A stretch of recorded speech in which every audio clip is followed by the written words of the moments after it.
येणारा काळ हा बुद्धांचा आहे. ओशोंचं हे विधान आज खरं ठरतंय का? कल्पना करा, एक असा काळ येतो जेव्हा माणूस कोणाच्याही सांगण्यावर विश्वास ठेवत नाही. तो प्रश्न विचारतो. तो म्हणतो, हे खरं आहे याचा पुरावा काय? हे मी स्वतः अनुभवू शकतो का? मला हे मानायलाच हवं का? आणि जेव्हा असा प्रश्न विचारणारा माणूस धर्माच्या दारात पोहोचतो तेव्हा त्याला एक व्यक्ती इतरांपेक्षा वेगळी दिसते. ते म्हणजे गौतम बुद्ध. ओशो म्हणतात, येणारा काळ बुद्धांचा आहे. पण प्रश्न असा आहे, ओशोंनी असं का म्हटलं?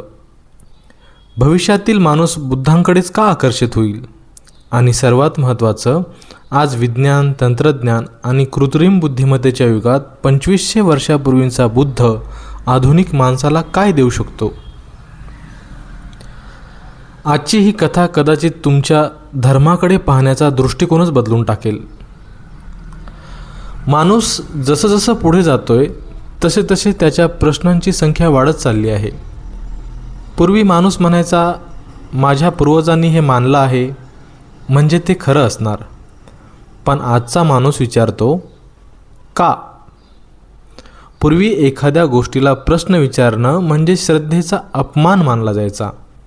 पण आज प्रश्न विचारणं म्हणजे बुद्धीचा वापर करणं मानलं जातं. आजचा तरुण इंटरनेटवर एका मिनिटात हजारो मतं पाहू शकतो. एक व्यक्ती काय सांगते, दुसरी व्यक्ती त्याच्या अगदी उलट सांगते, तिसरी व्यक्ती म्हणते दोघेही चुकीचे आहेत. मग माणूस काय करतो? तो स्वतः तपासतो. आणि हाच बदल अत्यंत महत्त्वाचा आहे. कारण भविष्यातील माणूस फक्त कोणी सांगितलं यावर विश्वास ठेवणार नाही. तो विचारेल, मला स्वतःला हे समजतंय का?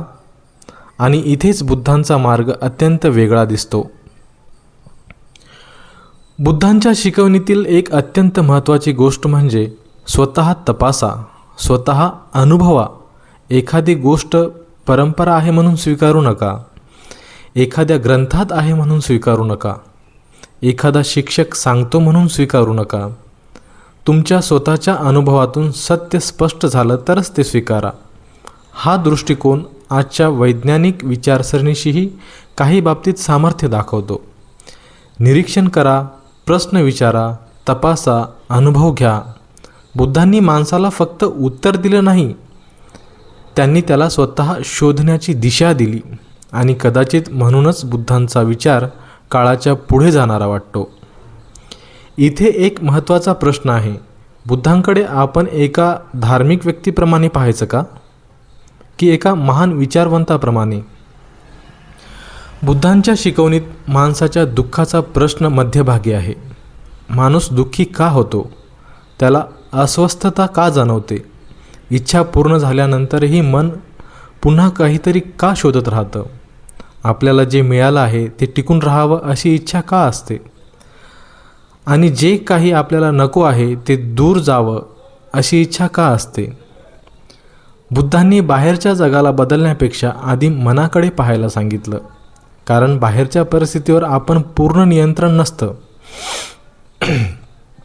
पण आपल्या मनाला समजून घेण्याचा प्रयत्न आपण करू शकतो. याच ठिकाणी ध्यानाचं महत्त्व समोर येतं. आज मेडिटेशन हा शब्द जगभर लोकप्रिय झाला आहे. पण ध्यान म्हणजे फक्त डोळे बंद करून काही मिनिटं शांत बसणं नाही. ध्यान म्हणजे आपल्या मनाकडे पाहण्याची कला आहे. मनात विचार येतात, भावना निर्माण होतात, राग येतो, भीती येते, लोभ निर्माण होतो, मत्सर होतो. एखादी गोष्ट आपल्याला आवडते आणि आपण तिला पकडून ठेवतो. एखादी गोष्ट आवडत नाही आणि आपण तिला दूर ढकलू पाहतो. ध्यान आपल्याला या सगळ्यांकडे थोडं वेगळ्या नजरेने पाहायला शिकवतं. हा विचार आहे, पण मी हा विचार नाही. ही भावना आहे, पण मी या भावनेपुरता मर्यादित नाही. आणि जेव्हा माणूस स्वतःचं मन स्वतः निरीक्षण करू लागतो तेव्हा त्याला स्वतःबद्दल काही नवीन गोष्टी समजू लागतात. आजच्या युगात माणसाकडे पूर्वीपेक्षा जास्त सुविधा आहेत. तंत्रज्ञान आहे, मोबाईल आहे, सोशल मीडिया आहे, मनोरंजनाची असंख्य साधने आहेत. पण एक प्रश्न अजूनही तसाच आहे, माणूस खरंच शांत आहे का? आपल्याकडे माहिती प्रचंड आहे पण मन शांती नाही. आपल्याकडे संपर्क हजारो लोकांशी आहे पण स्वतःशी असलेला संपर्क किती आहे? आपण सतत स्क्रीनवर जग पाहतो पण स्वतःच्या मनात काय चाललंय हे पाहण्यासाठी आपल्याकडे वेळ नसतो. आणि म्हणूनच आधुनिक जगात ध्यान, माइंडफुलनेस आणि आत्मनिरीक्षण यांसारख्या संकल्पना मोठ्या प्रमाणात लक्ष दिलं जात आहे. लोकांना जाणवतंय बाहेरची प्रगती झाली पण आत शांतता अजूनही शोधायचीच आहे. आणि इथे बुद्धांचा मार्ग पुन्हा समोर येतो. बुद्धांनी माणसाला एक अत्यंत मूलभूत प्रश्न विचारायला लावला, तुला दुःख का होतं? आपण अनेकदा उत्तर शोधतो, त्याने मला दुखावलं, माझ्याकडे हे नाही, माझं आयुष्य असं का आहे, लोक माझ्याशी असं का वागतात. पण बुद्धांचा दृष्टिकोन माणसाला आत पाहायला लावतो. आपल्या अपेक्षा काय आहेत, आपली आसक्ती काय आहे, आपल्या मनाला नेमकं काय हवं आहे. आपण एखादी गोष्ट बदलू शकत नाही हे माहिती असूनही तिला बदलण्याचा हट्ट का करतोय? आपण भूतकाळाला धरून बसलो आहोत का? आपण भविष्यातील कल्पनामध्ये जगतोय का? आणि सर्वात महत्त्वाचं, आपण वर्तमान क्षणात खरंच जगतोय का? हे प्रश्न 2500 वर्षांपूर्वीचे असले तरीही आजही तेवढेच जिवंत आहेत. इथे एक गोष्ट स्पष्ट समजून घेणं आवश्यक आहे. बुद्धांची शिकवण म्हणजे आधुनिक विज्ञान नाही आणि बुद्धांची आधुनिक वैज्ञानिक पद्धती मांडली असं म्हणणंही योग्य ठरणार नाही. पण त्यांच्या शिकवणीत निरीक्षण, प्रश्न विचारणे आणि स्वतःला अनुभवणे यांना महत्त्व दिलं गेलं. त्यामुळे आधुनिक माणसाला त्यांचा दृष्टिकोन परिचित वाटू शकतो. विज्ञान बाहेरच्या जगाचा शोध घेतं, निरीक्षण करतं, प्रश्न विचारतं, पुराव्यांचा शोध घेतं आणि बुद्धांचा मार्ग माणसाला स्वतःच्या अंतर्मनाचं निरीक्षण करायला प्रवृत्त करते. एक बाहेरच्या जगाचा शोध आणि दुसरा आतल्या जगाचा शोध. कदाचित याच संगमामुळे बुद्धांचा विचार आजही अनेक लोकांना आकर्षित करतो. आता आपण सुरुवातीला जो प्रश्न पाहिला होता त्या प्रश्नांकडे परत येऊया.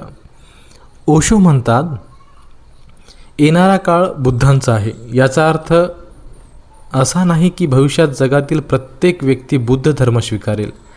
याचा अर्थ अधिक खोल असू शकतो. भविष्यातील माणूस कदाचित अधिक प्रश्न विचारेल, तो स्वतःच्या अनुभवाला अधिक महत्त्व देईल आणि तो अंधानुकरणापेक्षा समजून घेण्याचा प्रयत्न करेल. आणि अशा माणसाला बुद्धाचा एक संदेश अत्यंत जवळचा वाटू शकतो. स्वतः पहा, स्वतः तपासा, स्वतः अनुभवा. बुद्धांनी माणसाला फक्त माझ्यावर विश्वास ठेवा असं सांगितलं नाही. त्यांनी त्याला स्वतःच्या अनुभवाकडे पाहण्याची दिशा दिली. आणि कदाचित म्हणूनच बुद्धांचा विचार एका काळापुरता मर्यादित राहत नाही. इथेच या संपूर्ण विषयाचा सर्वात महत्त्वाचा भाग सुरू होतो. आपण बुद्धांबद्दल हजारो व्हिडिओ पाहू शकतो, शेकडो पुस्तकं वाचू शकतो, बुद्धांचे विचार सोशल मीडियावर शेअर करू शकतो. जर आपण स्वतःच्या मनाकडे पाहिलंच नाही तर बुद्धांना समजून घेण्याचा काय अर्थ आहे?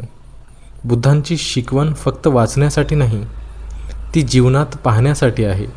जेव्हा राग येतो तेव्हा स्वतःकडे पहा, जेव्हा अपेक्षा पूर्ण होत नाहीत तेव्हा स्वतःकडे पहा, जेव्हा मन भूतकाळात अडकतं तेव्हा स्वतःकडे पहा, जेव्हा भविष्याची चिंता वाढते तेव्हा स्वतःकडे पहा. कारण कदाचित बुद्धांचा सर्वात मोठा प्रवास बाहेर कुठेच नाही, तो स्वतःच्या मनात सुरू होतो.